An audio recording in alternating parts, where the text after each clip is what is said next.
네, 그러면은 클라우드 네이티브를 설명해 보겠습니다. 네, 클라우드 네이티브는 네, 어플리케이션을 어떻게 만들고 배포하는지에 있습니다.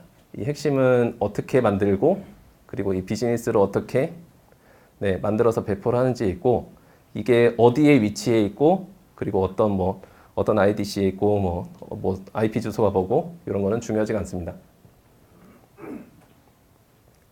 여기서 보면은 클라우드 네이티브라는 하나의 그 큰 4개의 원을 봤을 때 마이크로 서비스도 그냥 하나의 축에 있죠. 마이크로 서비스도 하나의 축에 있고 그 위에 이제 데브옵스라고 하는 게 있고 그리고 컨티뉴어스 딜리버리 빠른 배포를 통한 잦은 코드 배포를 통한 사용자의 요구사항 만족과 그리고 개발과 운영과의 괴리를 없애는 그런 작업을 할 수 있습니다. 그리고 컨테이너를 통한 이제 컨테이너를 통해서 좀 더 민첩하게 할 수 있다 이런 부분이 있는데 이 부분은 좀 더 이제 다음 장에서 설명드리겠습니다. 네, 클라우드 서비스를 활용한다는 것은 컨테이너와 같이 민첩하고 확장 가능한 구성 요소를 사용해서 재사용이 가능한 개별적인 기능을 제공하는 것을 의미합니다. 그래서 멀티 클라우드 같은 기술 경계 간에 매끄럽게 통합이 되기 때문에 반복 가능한 자동화, 오케스트레이션을 사용해서 빠르게 작업 과정을 반복할 수 있다. 말이 좀 어렵죠? 이 부분은 하나하나 설명을 드리겠습니다. 그래서 이제 클라우드 네이티브나 데브옵스를 얘기할 때 이런 단어들이 많이 나와요. 네, 그래서 이 단어들은 뜻이 어떤 건지 하나씩 다 좀 외우고 계시면 좋을 것 같아요. 신축성은 리실리언스 이 부분은 뭔가 서비스가 중단이 돼도 뭔가 인스턴스가 내려가거나 어플리케이션이 내려가거나 이렇게 됐을 때도 이게 이제 전체적인 장애로 퍼지지 않고 빠르게 복구될 수 있는 그런 신축성을 리실리언스라고 하고요. 그리고 빠르게 배포하고 독립적으로 빠르게 운영하고 배포하는 부분을 민첩성, 에자일리티, 그리고 서비스가 스케일 아웃으로 수평적으로 확장 가능하게 하는 것이 스케일러블. 그리고 이런 일련의 과정들은 모두 자동화가 되어서 운영에 큰 수고를 들이지 않고 할 수 있는 게 오토메이션이라고 하고요. 그리고 각 서비스의 상태는 무상태다, 스테이트리스 하는 부분 이런 성질들이 있습니다. 그래서 그 모놀리틱의 전통적인 모델은 개발과 운영 조직이 분리가 됐어요. 데이터베이스 조직이 따로 있어서 그쪽에 요청을 하고 그리고 배포팀이 따로 있어서 그쪽에 요청을 하고 저희가 여기까지 개발을 했는데 혹은 이 브랜치까지를 머지해서 배포를 해주세요. 이렇게 분리했던 게 전통적인 모델이었습니다. 그거를 좀 다른 말로 해보면은 일을 던지죠. 그냥 던지고 알아서 이제 배포해주세요 하고서 잊어버리는 방식이 전통적인 모델이었기 때문에 운영이란 부분이 없었죠. 하지만 이제 데브옵스라는 단어가 많이 생겼어요. 데브옵스라는 단어가 나오면서 이 데브옵스의 거의 이제 시작이 넷플릭스였는데 아마존이었네요. 베르너 보게스라는 CTO가 엄청난 유명한 말을 남겼어요. You run it, you build it. 요 말 혹시 다 들어보셨는지 모르겠는데 정말 유명한 말이죠. 만들면 운영까지. 좀 더 풀어서 말하면은 네가 만든 것은 네가 배포하고 운영하고 해야 된다. 그리고 그 개별팀은 프로젝트 그룹이 아니라 제품 그룹. 아까 설명드렸듯이 주문이나 상품이나 이런 하나의 제품들이 따로따로 있는 그 그룹에 소속이 되고요. 그리고 사실 데브옵스라는 게 그 개발자가 오퍼레이션을 한다는 의미가 아니거든요. 여기 you run it, you build it 저렇게 해놨는데 사실 데브옵스 컨퍼런스를 가거나 하면은 그 개발자가 배포를 하는 게 아니고 하나의 조직 안에 그러니까 하나의 팀 안에 하나의 마이크로 서비스를 운영하는 팀 안에 운영하는 사람과 개발하는 사람이 같이 있어야 된다. 요게 데브옵스예요. 그래서 저거를 가지고 이제 사장님이 너 개발하는데 당연히 데브옵스로 배포돼야 되지 않냐? 요거는 좀 틀린 말이고요. 하나의 그 조직 안에 그래서 의사소통에 이제 문제가 없이 빠르게 같이 의사소통해서 빠르게 딜리버리 하는 게 데브옵스라고 할 수 있습니다. 제품팀은 소프트웨어를 만들고 운영하는 데 필요한 모든 것을 보유하는 거죠. 그래서 이 그림이 그려지신지 모르겠는데 이렇게 데브옵스로 되면은 그 한 팀에는 그 팀이 관리하는 데이터베이스가 따로 있고 그리고 데이터베이스와 그리고 운영하는 분과 그리고 이제 그 소프트웨어 개발하고 배포하는 사람들이 다 한 팀에 있어야 되죠. 그러다 보면 이제 오너십도 이제 생기고 그리고 의사소통도 훨씬 원활하면서 개발자 만족도도 많이 높아지고요. 네, 그래서 이러한 것들을 저는 이제 그 모놀리틱이란 무엇인가, 그리고 MSA를 왜 해야 되는가, 그리고 어떤 부분에 그 MSA를 적용해야 되는가를 설명을 드렸어요. 근데 이제 어떻게 해야 되는지를 아까 그 사실 레스트로 싸서 한 거는 네, 뭔가 실습을 위한 실습이었고, 네, 근데 이제 어떻게 해야 되는지는 이제부터 본격적으로 얘기가 나오는 거죠. 그래서 저는 그 뭔가 MSA를 하고 그리고 클라우드 네이티브 배포를 한다고 할 때 꼭 그 이정표로 삼았으면 해서 이제 12 팩터스를 지금 소개해 드리려고 합니다. 헤로쿠 아시는지 모르겠는데, 네, 헤로쿠가 이제 AWS 나오기 전에 완전 좀 기칸 개발자들이 뭔가 많이 사용하던 클라우드 플랫폼이었죠. 그 헤로쿠에서 정립한 어플리케이션 원칙 중에 네, 유익한 것을 12가지를 정리해서 네, 모아서 정리했어요. 여기서 목표로 하는 것이 네, 가치라고 생각하는 것이 탄력적, 엘라스틱하고 그리고 이식성 있는 그런 배포를 위한 베스트 프랙티스들을 정리했습니다. 이렇게만 하면은 이제 MSA나 이런 거에 시작은 할 수 있다. 네, 그런 부분들을 정리해서 12 팩터스를 만들었고요. 네, 이거는 이제 인터넷에 구글에 치시면은 한글로 된 페이지가 있습니다. 그거 꼭 네, 자주 읽어보시면 좋을 것 같아요. 네, 핵심 사상으로는 선언적 형식으로 디클레이티브한 네, 뭔가 보통 선언적의 반대말이 뭐죠? 혹시 아시나요? 명령적이죠, 명령적. 임페러티브한 그 개발할 때 뭐 스칼라나 이런 거는 이제 디클레이티브 뭐 프로그램 랭귀지 하면서 이제 선언적 프로그램 랭귀지라고 하고, 그러니까 펑셔널한 거. 뭔가 이거를 어떻게 해야 된다. 요거를 쭉쭉쭉쭉 설명하는 걸 명령형이라고 한다면은 요즘 이제 한창 이제 많이 뜨고 있는 펑셔널 프로그래밍에서는 무엇을 해야 된다. 네. 어떻게 해야 되는지는 중요하지 않고 무엇을 해야 된다라고 할 수 있는 게 선언적이라고 할 수 있죠. 선언적 형식으로 설정을 자동화해서 프로젝트에 새로 참여하는 동료가 적응하는 데 필요한 시간과 비용을 최소화한다. 그리고 네, 이식성을 극대화하고 그리고 현대적인 클라우드 플랫폼 개발을 통해서 네, 부담을 줄이고 네, 개발과 운영의 간극을 최소화해서 지속적인 배포를 가능하게 하고 그리고 네, 수직적 확장이 가능하다. 네, 이거는 12 팩터스 하나하나 보면서 한번 설명을 드릴게요. 이거는 이제 이런 게 있다고 나중에 참고하시면 될 것 같고요. 하나씩 보겠습니다. 네, 12 팩터스를 잘 지키면은 MSA 하기가 훨씬 쉬워져요. 그리고 혹시 그 MSA를 듣기만 하시고 뭔가 실천을 할 수 있는 방법이 없다고 하셔도 회사나 이제 아니면 학교로 돌아가셔서 뭔가 내가 프로젝트를 개발하고 프로젝트를 진행할 때 어떻게 내가 프로젝트 구조를 잡고 배포 구조를 잡아야 되는지 생각할 때 이 12 팩터스를 지키면은 그 나중에 봤을 때 내가 이렇게 잘 만들었나? 그리고 이렇게 확장성 있고 이식성이 있는 프로젝트를 내가 만들었다니 이렇게 좀 놀라울 정도로 네, 그냥 믿고 따라오시면 되는 그런 12 팩터스거든요. 제가 정말 좋아하는 12 팩터스인데 네, 이걸 한번 설명드리면은 일단 코드 베이스는 버전 관리되는 하나의 코드 베이스가 네, 여러 번 배포된다.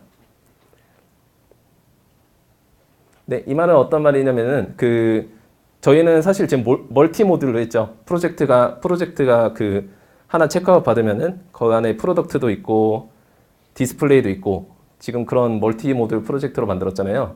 사실은 12 팩터스를 위반하는 겁니다. 뭔가 하나의 프로젝트에서 그 프로젝트를 통해서 이 서비스도 배포하고 저 서비스도 배포하면은 네, 그거는 이걸 위반하는데 왜냐면은 하나의 코드 베이스랑 하나의 어플리케이션 사이에는 1대1 관계가 성립돼야 되기 때문이에요. 네, 그리고 의존성. 어플리케이션에 이제 디펜던시들 있죠. 이것들은 명시적으로 선언이 돼야 된다. 이게 아닌 프로젝트는 이제 뭐 자료를 어디서 읽어와서 뭔가 그 자료를 그 자료 파일, 뭐 라이브러리를 다운받아서 프로젝트에 넣고 뭐 이런 방식이 있겠죠. 그렇게 아마 개발하시는 분이 있을지 모르겠는데 명시적으로 선언이 돼야 됩니다. 모든 거의 버전과 여기에는 제가 캡처한 부분엔 버전이 안 들어가 있는데 이거는 사실 그 스프링 그 부트의 그 페어런치에 지금 다 버전이 명시되어 있는 상태죠. 네, 버전도 명시가 돼야 되고요. 그리고 이러한 그 디펜던시들은 뭐 넥서스라든가 혹은 뭐 노드를 쓴다면 뭐 npm 이런 데 저장이 되어 있어서 거기를 통해서 내려받을 수 있어야 됩니다. 그리고 설정은 실행 환경에 저장이 돼야 돼요. 설정 정보는 어플리케이션 안에 들어가면 안 됩니다. 이 설정이라는 거는 뭐 데이터베이스의 URL이라든가 혹은 그 뭐 저희가 뭐 이미지 서버 뭐 CDN을 쓴다고 하면은 CDN 주소라든가 뭐 이런 부분들이 그 설정이라고 하는데 이 부분들이 코드에 있으면 안 됩니다. 코드에 있으면 안 되고 이렇게 설정 파일이나 뭐 스프링부트에서는 잘 제공해주고 있죠. 어플리케이션 뭐 다시 로컬이라는 혹은 어플리케이션 야물 이런 데다가 이제 설정을 다 저장을 하고 그리고 설정을 환경 변수에 저장한다. 이것도 스프링에서 정말 잘하고 있죠. 어플리케이션 야물이라고 해놓으면은 이 부분들이 다 환경 변수에 저장이 되고 그거를 사실은 어디서든 이제 꺼내 쓸 수 있는 그리고 이 부분을 환경 변수를 통해서 오버라이드도 할 수 있는 그렇게 스프링부트는 잘 해주고 있죠. 그래서 이 환경을 통해서 스테이징과 그리고 뭐 개발이나 프로덕션이나 이런 부분들을 손쉽게 가르칠 수 있도록 거기서 사용하는 리소스들을 손쉽게 가르칠 수 있도록 하는 게 설정 부분입니다. 그리고 백엔드 지원은 이런 백엔드 뭐 웹 서비스 뭐 API라든가 아니면 데이터베이스 뭐 이런 부분들을 리소스로 관리를 한다는 거예요. 리소스로 관리를 해서 그 테스트 환경에서 뭐 인베디드 SQL, H2DB, 저 H2를 쓰고 있는데 여기서 만약에 스테이징 환경이나 아니면 프로덕션 환경에서는 뭐 스테이징에서 MySQL을 쓰고 뭐 프로덕션 환경에서는 뭐 오라클을 쓰고 이런 식으로 리소스로 관리해서 각 환경마다 간단하게 바꿀 수 있도록 하는 게 백엔드 서비스입니다. 이게 좀 와닿으시나요, 다? 네. 그리고 빌드, 릴리즈, 실행. 철저하게 분리된 빌드와 실행 단계가 있어야 됩니다. 그 코드를 뭐 지금 배포를 어떻게 하시나 모르겠는데 보통은 뭐 옛날에는 뭐 로컬에서 와르 파일 만들어서 바로 이제 서버에다가 넣고 그랬죠. 근데 그게 아니고 코드베이스는 3단계를 거쳐서 3단계를 거쳐서 그 프로덕션에 쓰는 배포로 변환이 돼야 됩니다. 빌드 단계는 보통 젠킨스나 뭐 서클 CI 같은 걸 통해서 컴파일을 하는 컴파일하는 부분을 빌드 단계라고 합니다. 컴파일을 해서 하나의 패키지를 만들고 그 패키지를 실행 환경에 이건 좀 어려운데 릴리즈 단계는 이제 빌드에 환경 설정 정보를 조합하는 단계가 있어요. 예를 들면은 그 젠킨스라고 하면은 아티팩트를 만드는 단계 있죠? 뭔가 아티팩트를 하나를 만드는 단계가 있는데 혹시 안 써보셨을 분들이 많을 것 같은데 그런 부분이 있습니다. 그래서 릴리즈 버전은 실행 환경에서 운영될 준비가 있는 그 아티팩트 하나만 있으면 이제 배포를 할 수 있는 그런 준비가 완료되는 부분이 릴리즈 단계고요. 여기 시멘틱 버저닝 같은 게 있죠. 뭐 혹시 그 네뷸라 혹시 써보신 분 계신가요? 네뷸라? 네뷸라라는 게 있는데 그것도 넷플릭스에서 만든 건데 뭔가 그 이렇게 릴리즈 단계에서 만들 때 이게 이 버전이 뭐 몇 버전이다, 뭐 패치 버전이다, 뭐 이런 것들을 넣어주는 게 있어요. 뭐 그런 게 있는데, 그래서 이렇게 버저닝을 해서 롤백하는데 사용을 할 수 있습니다. 배포를 롤백하는데 사용할 수 있고, 그 실행 단계가 있습니다. 실행 단계는 보통 런타임이라고 불리는데 릴리즈 이 만들어 놓은 아티팩트들 중에서 하나를 선택해서 실행 환경 위에 애플리케이션을 실행하는 그 단계가 빌드, 릴리즈, 실행이고요. 그리고 포트 바인딩이 있습니다. 서비스는 포트에 연결해서 외부에 공개해야 된다는 제약사항이 있고요. 요거는 저희 지금 잘한 거죠. 저희는 인베디드 톰캣에 띄었잖아요. 뭔가 톰캣이 하나 설치가 돼 있어서 그 안에 와르를 넣어서 그거를 배포하고 이런 게 아니고 저희는 그 서비스 자체가 인베디드 톰캣에 의해서 서비스를 했습니다. 그냥 어플리케이션 띄웠더니 8080 포트가 잘 떴죠. 이게 실제 그 11번가에서도 다 인베디드 톰캣을 쓰고 있어요. 뭔가 약간 선입견을 갖고 계신 분들이 있는데 뭔가 뭐 웹로직이나 이런 거에 비해서 인베디드 톰캣 성능이 안 좋은 거 아닙니까? 뭐 인베디드 톰캣 아직 못 믿겠는데요 했는데 저희 2년 전부터 잘 쓰고 있는데 충분히 안정적이고 네, 안 쓸 이유가 없습니다. 네, 다 자르를 통해서 지금 띄우고 있고요. 그리고 전 되게 중요한 부분이라고 생각하는데 동시성이 있어요. 컨커런시 하는 부분이 있는데 그 애플리케이션이 필요할 때마다 프로세스나 이제 스레드를 만들어서 수평적으로 확장해서 병렬로 실행할 수 있어야 됩니다. 어플리케이션에서 이제 오래 걸리는 작업들 있죠. 오래 걸리는 작업들 같은 경우에는 뭔가 스레드 풀을 새로 만들어서 거기에 할당해서 그 스레드 풀을 통해서 수행이 되어야 된다. 이게 이제 트윌 팩터스의 동시성이고요. 여기서 이제 중요한 얘기가 나오는데 HTTP 요청이 오면은 그 톰캣이나 이런 부분에서는 서벌릿 스레드가 그 요청을 받죠. 그림이 있었으면 더 좋았을 것 같은데 서벌릿 스레드가 그 요청을 받아요. 그리고 그 서벌릿 스레드가 받은 그 요청, 만약에 1번 스레드에서 요청을 받았다고 하면은 그 요청을 서벌릿 스레드에서 처리를 합니다. 네, 그 톰캣에서 처리를 하는데 그 서벌릿 스레드에서 처리를 해서 그 서벌릿 스레드가 또 리턴을 하죠. 느낌이 오시나요? 그래서 만약에 그 톰캣의 기본 설정이 서벌릿 스레드가 200개거든요. 만약에 뭔가 톰캣을 쓰실 때 설정을 안 하고 쓰시면은 그 톰캣이 실제 할 수 있는 최대 일은 200개라는 거예요. 뭔가 사용자가 동시에 진짜 요청을 했는데 그게 한 10초 정도 걸리는 요청이 있었어요. 그러면 그 톰캣 서버 한 대는 200개의 요청만 처리할 수 있는 그런 톰캣 서버가 되는 겁니다. 근데 이제 12 팩터스를 통해서 뭔가 스레드를 분리해서 뭔가 비동기로 처리를 한다고 하면은 그럼 그 문제가 해결이 되죠. 서벌릿 스레드는 받은 요청을 빠르게 이제 워커 스레드에 위임하고 그리고 워커 스레드는 뭔가 다른 이제 스레드 풀을 통해서 일을 하고 있고 일을 하는 와중에 서벌릿 스레드는 지금 계속 요청을 처리하고 요청을 받아서 워커에 던지기만 하고 그리고 워커에서 요청이 끝나면은 다시 서벌릿 스레드에 그 위임해서 해당 리퀘스트를 리턴하고 이런 작업들이 그 12 팩터스에 명시가 돼 있어요. 네, 그래서 이 부분은 나중에 이제 히스테릭스 설명할 때 좀 더 설명을 드리겠습니다. 그 처분성이 있습니다. 어플리케이션 그 처분이 얼마나 그레이스풀하게 좀 뭔가 멋있게 아무 그 문제 없이 셧다운 되는지 혹시 체크해 보셨는지 모르겠는데요. 네, 그 어플리케이션이 내려갈 때 내가 사용하고 있는 리소스랑 이런 거를 다 정리하고서 내려갈 수 있도록 해주는 것이 이 처분성이라고 합니다. 그 이 처분성 안에는 그 가능한 짧은 시간 내에 시작되어야 한다는 제약사항도 있어요. 그리고 개발과 상용의 일치. 네, 개발이랑 스테이징이랑 프로덕션 환경을 최대한 비슷하게 유지해야 된다는 그런 제약사항이 있습니다.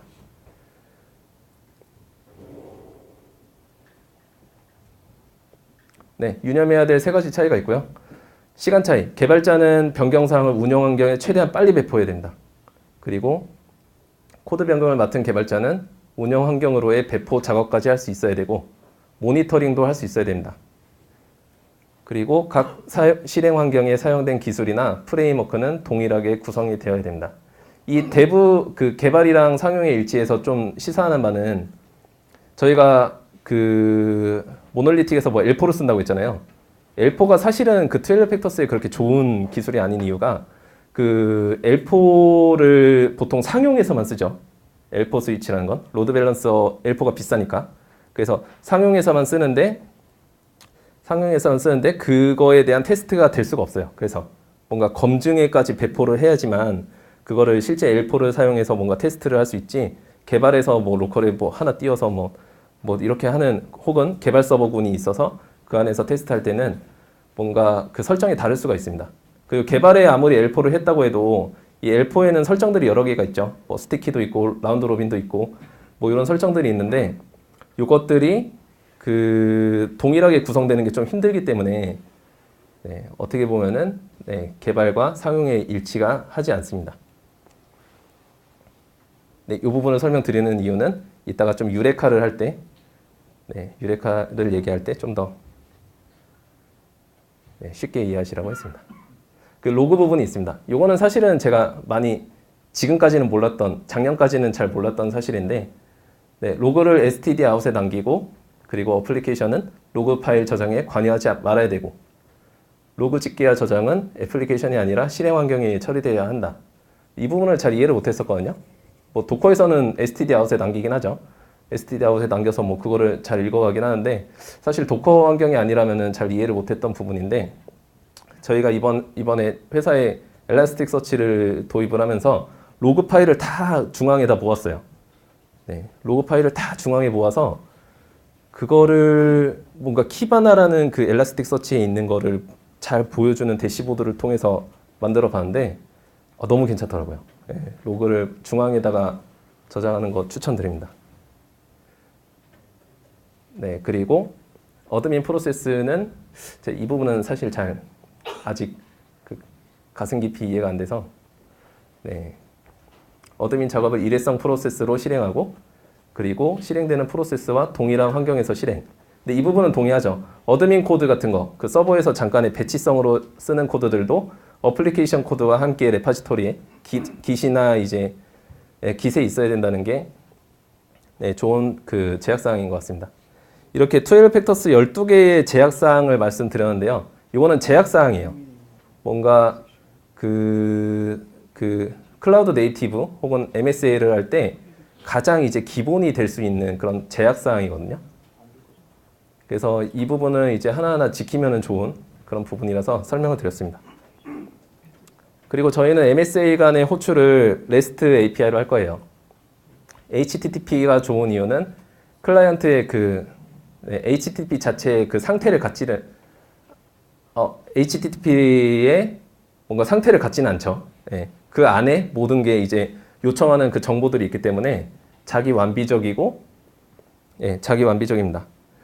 그래서 혹시 EJB나 뭐 SOAP 이런 거를 사용해 보신 분 계신지 모르겠는데 이런 기술들은 약간은 이제 지금은 실패한 기술이라 생각되는 그런 기술들이죠. 이 부분은 이제 객체 지향 그에 많이 너무 집중을 해서 뭔가 복잡하게 뭔가 호출하고 이런 부분이 있었는데 그 부분을 REST라는 아주 심플한 그런 API를 통해서 호출이 되도록 되었습니다.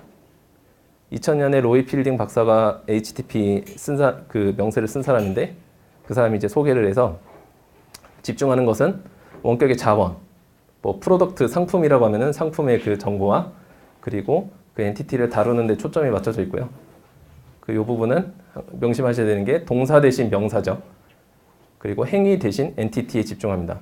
뭔가 그 REST API를 만드실 때 그 안에서 뭔가 뭔가 뭐 주문을 해라 뭐 이런 식으로 그 안에 URL에 명시하는 게 아니고 뭔가 주문이라는 리소스를 뭔가 포스트나 업데이트 같은 메소드를 통해서 푹 같은 메소드를 통해서 하는 것이 REST에서 쓰는 뭔가 베스트 프랙티스이고요. 근데 기술 표준이 아니라서 제약사항이기 때문에 많은 다른 부분들이 있죠. 각자가 다른 부분들이 있습니다. 네, 그래서 보통은 MSA를 할 때 REST를 거의 다 씁니다. 왜냐하면 상태가 없고 요청이 자기 완비적이기 때문에 서비스도 마찬가지로 수평적으로 쉽게 확장될 수 있기 때문에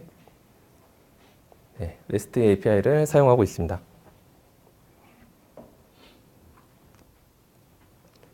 네, 여기까지 좀 힘든 여정이었죠. 뭔가 모놀리틱에 대해서 좀 설명하고, 그리고 모놀리틱의 그 생명 주기를 보면서 그 한계를 좀 얘기를 해봤고요. 모놀리틱의 단점은 책임 소재가 불분명하기 때문에 오너십이 없어지고 뭐 배포 조직이 생기면서 배포를 마음대로 못하니 그 민첩함이 떨어지죠. 그리고 개발자의 만족도도 떨어지죠. 사실 모놀리틱의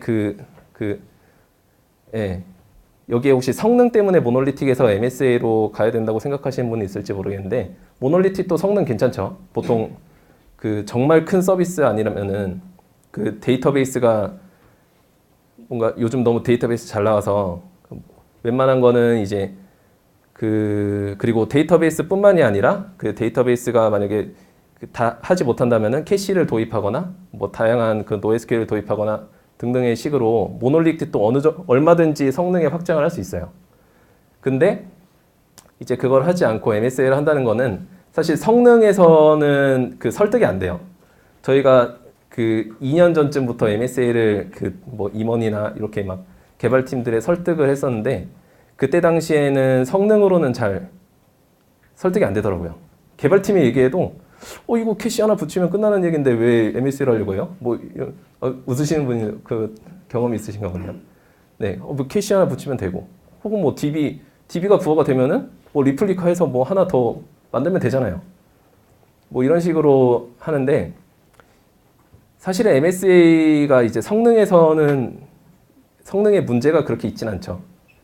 중요한 것은 MSA로 가는 이유는 뭔가 오너십이 불분명하고 의사소통이 힘들고 그래서 빠른 배포가 안 되고 개발자 만족도도 떨어지고 네, 그런 부분에 많이 집중을 하고 생각을 하셔야 될 것 같아서 말씀을 드렸습니다. 네, 그리고 앞에서는 이제 MSA, 데브옵스의 시작이라 할 수 있는 히스토리를 한번 얘기를 해봤고요. 네. 그리고 클라우드 네이티브를 봤죠. 그리고 제약 조건을 봤습니다. 제약 조건, 12팩터스는 제약 조건이라고 했죠. 이런 제약들 그리고 질문들을 꾸준히 하다 보면은 민첩하고 이식성 있는 탄력적인 서비스를 만들 수 있을 거라 생각합니다.